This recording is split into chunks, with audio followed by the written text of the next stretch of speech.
Good afternoon. It's really great to be here. I'm just really honored to be with you, and I appreciate the kind introduction. I wanted to start off by thanking Chip and Jeff and the other members of the Federation's staff and board of directors for inviting me to speak to you. I also want to express my gratitude to all of you in the audience who have dedicated your lives to operating hospitals that strive to deliver the best care to patients. As I know from my own life, a hospital's work is noble and it's never done. Your doors are open 365 days a year, 24 hours a day, and you help patients and their families when they're at their most vulnerable. A hospital is there at the beginning, the end, and every moment in between. You know, babies take their first breath in a hospital, surrounded by loving doctors and nurses. And as the sun sets on a patient's life, a hospital does everything possible to ensure these final days are peaceful and dignified. A hospital treats the ill and injured, the young and the old, the rich and the poor, improving lives, extending lives, and saving lives. And the best hospitals become the beating heart of the community they serve. They are also engines of economic growth because families want to live and firms want to locate in areas with great healthcare systems. And let me state the obvious. When a patient is treated at a hospital, the last thing they're concerned about is the hospital's ownership structure. They don't care whether it's a government hospital, a nonprofit hospital, or an investor-owned hospital. The only thing that matters to them is that the hospital provides good care at a fair cost. And for those in Congress, I think that's a point that should matter most too. And the statistics are well known but are worth repeating. Of the roughly 6,000 hospitals in this country, over 1,000 are investor-owned, employing over 560,000 workers in hundreds of different jobs.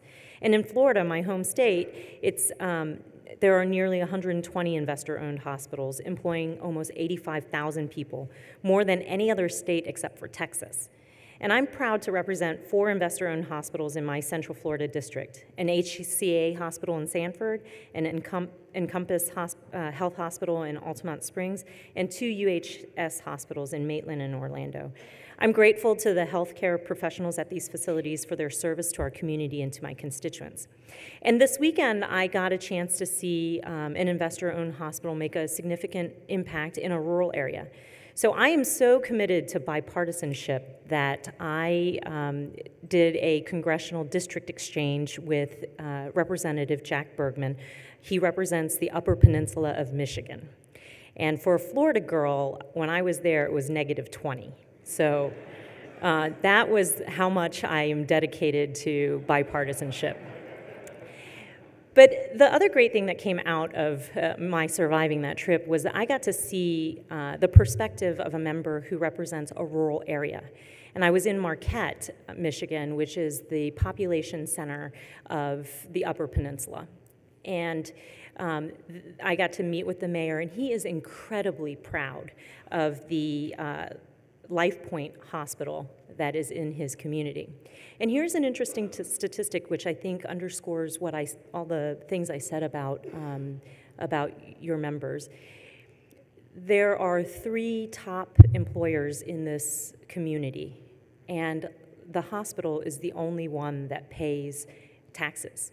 So it is one of the primary tax sources for this community, not to mention the incredible care that they provide to people who otherwise wouldn't have access to care out in this rural community.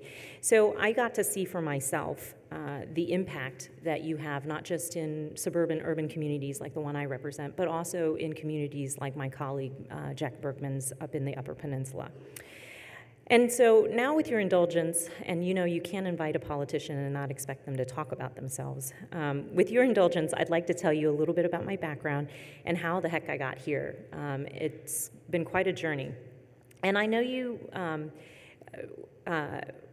I promise you that I'll try to keep my navel gazing to have a larger purpose in this conversation.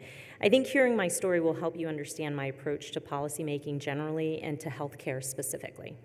So I was born in Vietnam several years after the Vietnam War ended. And for those of you who are trying to do the math in your head, yes, I just turned 40. A communist government had basically taken power in Vietnam, and it sought to punish the citizens who had worked with the Americans or with the South Vietnamese government, and my parents had done both. And so I was just a baby, and my brother was 8, when my parents basically concluded that things had to change. They wanted us to be safe, to live in a place that had freedom and dignity, and to have a fair shot at a better future. And they didn't think any of this was possible in communist Vietnam. And so we fled Vietnam by boat in the dead of night, along with several dozen other families, my father at the helm of the ship. And my parents knew we might not survive the passage. In fact, hundreds of thousands of Vietnamese refugees perished at sea during this time. But they basically had decided that it was better for our family to die together in search of light than to live in darkness. And years later, now that I'm a mother of 2 small children myself, I can't imagine the courage this took. I barely want to fly with my kids on a plane, much less get on a rickety boat. But, in all seriousness, the trip was fairly treacherous. A few days into our journey, our boat ran out of fuel in the middle of the South China Sea. And there we were, dangerously adrift, when a U.S. Navy ship came upon our boat.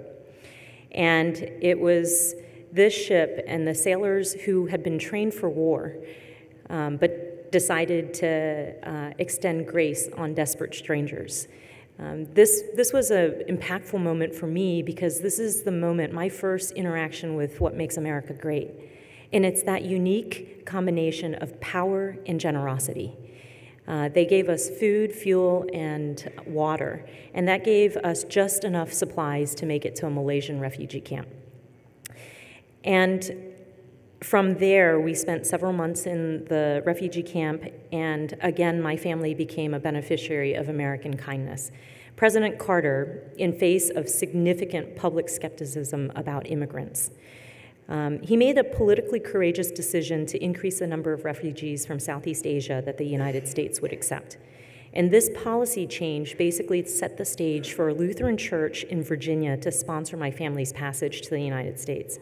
We settled just about 50 miles south of here in rural Virginia. It's not rural anymore, but rural Virginia at that time. And we eventually became proud American citizens. And in the course of our physical journey from Vietnam to America and our emotional journey from darkness to light, my family incurred an enormous debt of gratitude to this country.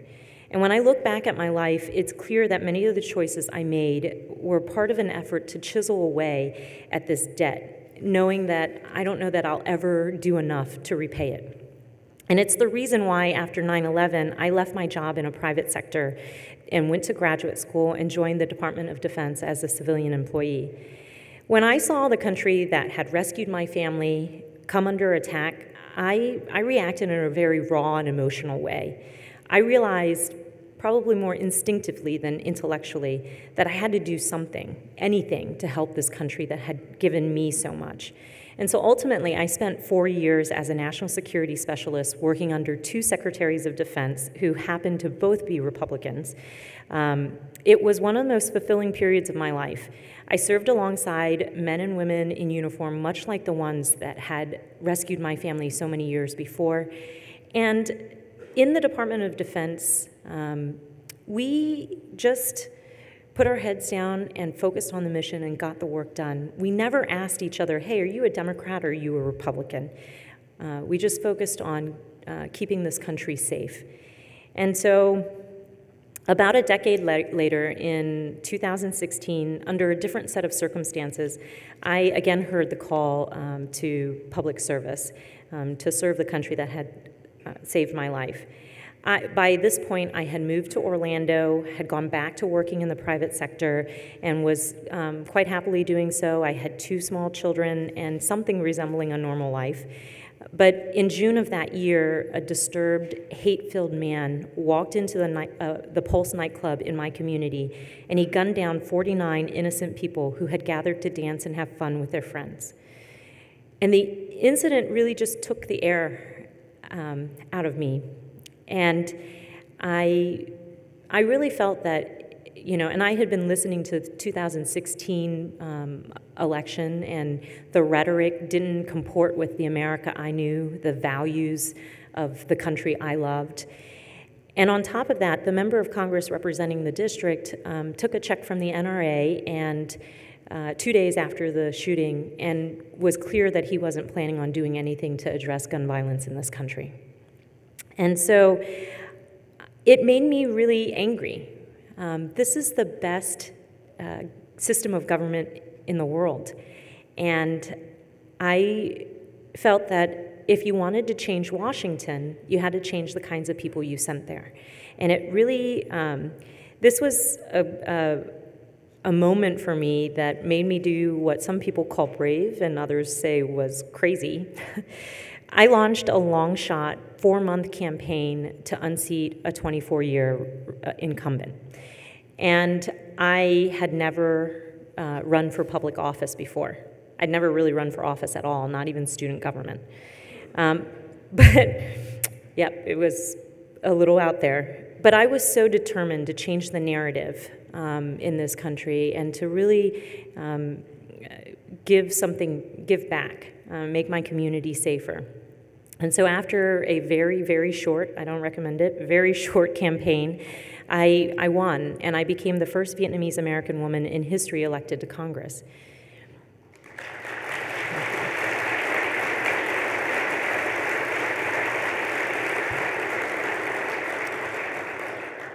It's hard to put into words how I felt on the floor of the U.S. House of Representatives when I took my oath of office.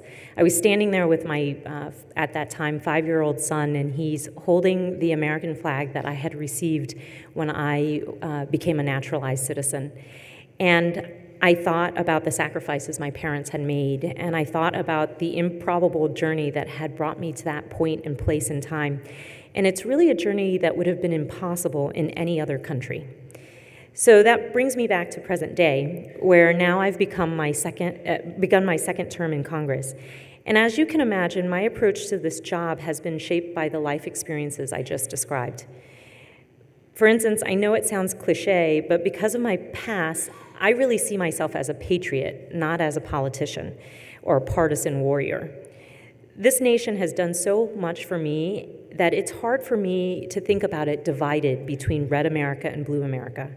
I'm a proud Democrat, but I don't believe either party has a monopoly on good ideas or bad behavior.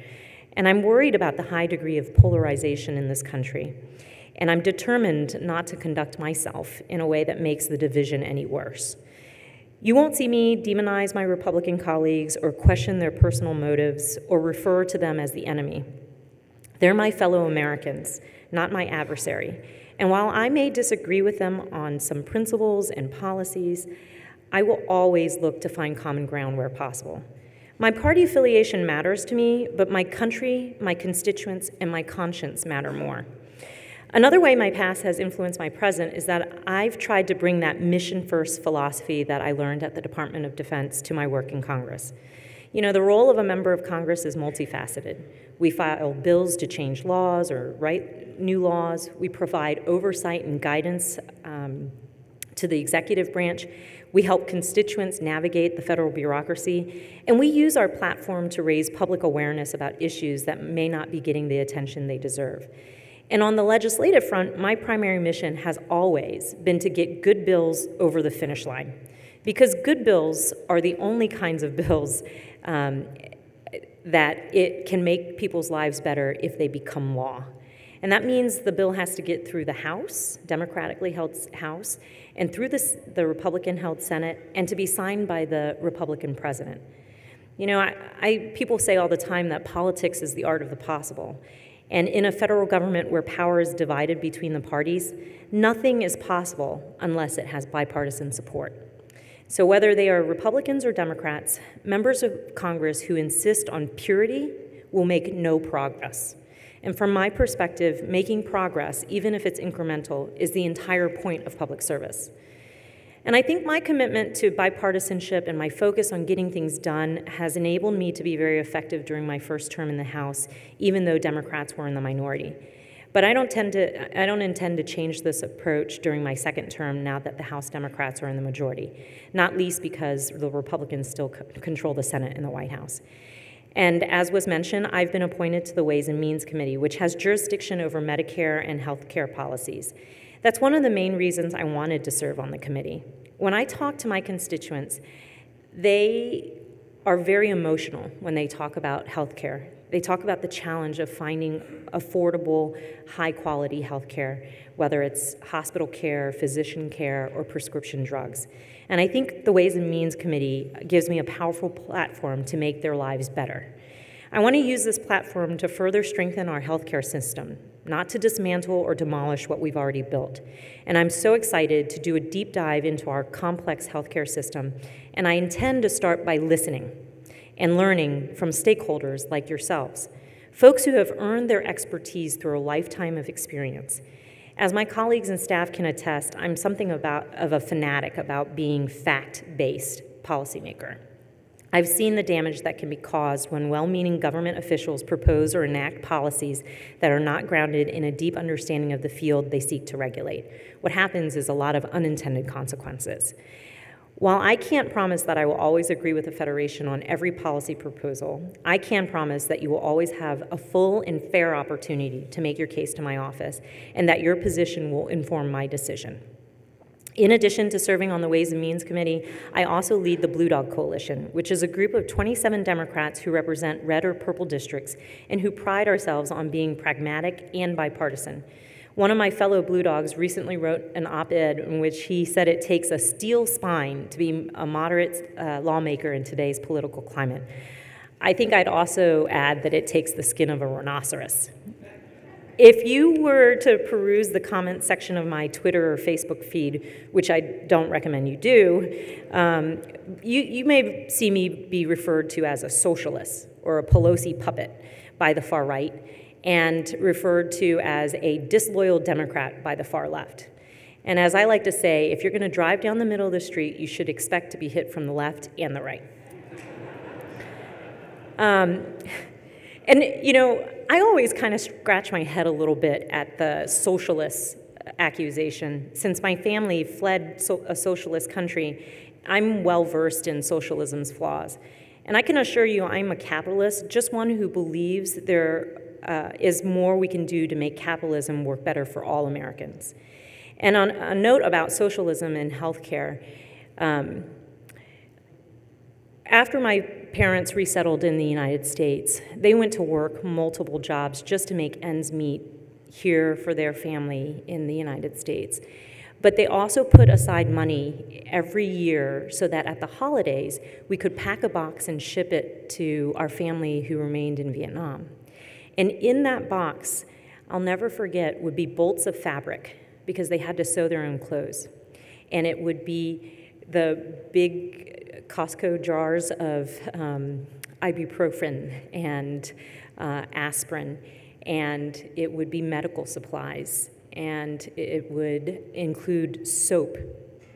And for as much as my family didn't have in America, I couldn't imagine living in a place where you didn't have the basic access to health care to treat a toothache or a simple scratch. We would put antibiotics and things like that in there.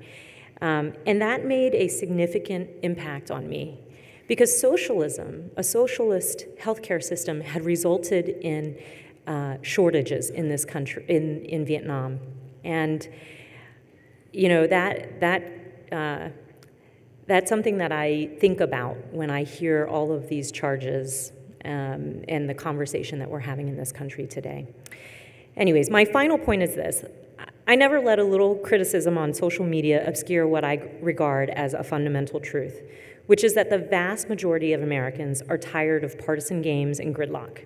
They're not impressed by simplistic responses to serious, complex problems. We got to get deeper than a bumper sticker, especially when it comes to problems in our healthcare system. And they expect their leaders to do their homework, to identify fiscally responsible and politically feasible solutions to our country's most pressing challenges, and then build enough bipartisan support so that those solutions can become law and make an actual difference in people's lives. This is and will always be my North Star. So thank you again for all that you do to help patients and to strengthen communities, and thank you again for inviting me to speak.